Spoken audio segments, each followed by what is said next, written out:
So you're planning a relocation to Colorado. How exciting! You've got new opportunities, a fresh start, and of course, the adventure of living in one of the most beautiful states in the country.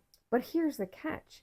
Most people moving here, well, they run into surprises that they just never expected. And these are mistakes that can cost you time, money, and certainly peace of mind.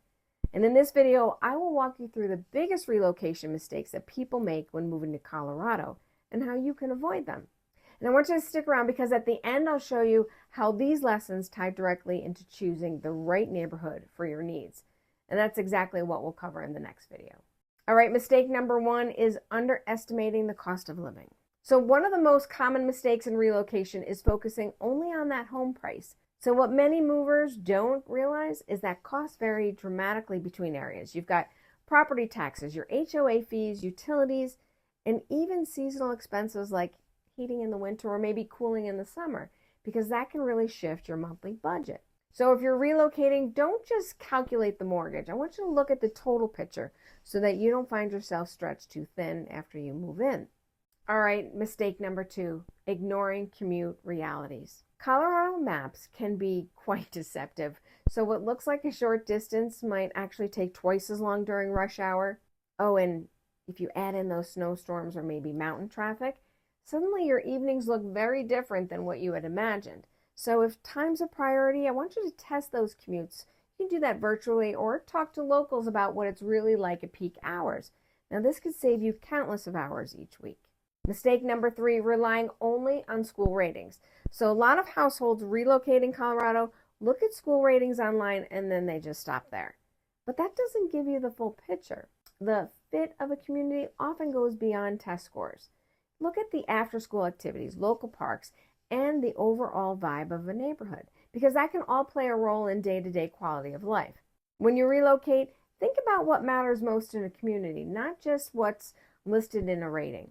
All right, mistake number four, misjudging weather and lifestyle. Colorado is famous for 300 days of sunshine, but here's the truth. The weather, well, it changes fast. You might start in the morning in shorts, and by the end of the day, you can find yourself scraping ice off the windshield. People relocating here often underestimate what that actually means, from winter driving to yard maintenance to buying the right gear. Now, the good news is, with a little preparation, you can certainly enjoy the incredible outdoor lifestyle that Colorado is known for without being caught off guard.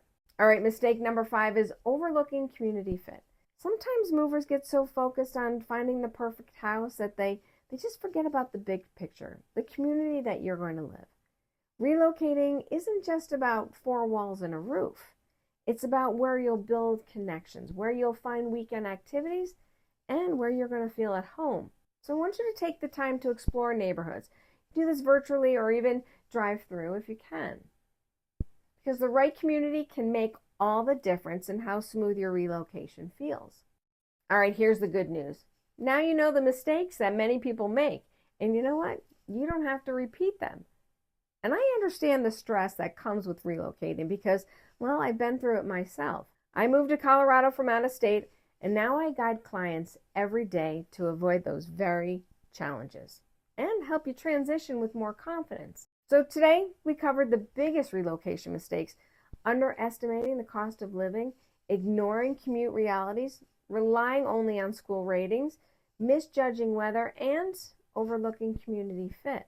Now the question is, if you're moving from out of state, how do you actually preview homes and neighborhoods when you can't be here in person? Well, that's exactly what we're going to cover in the next video, so make sure you check that out. Until then, remember, life is short, live somewhere awesome, and be well. We'll see you next time.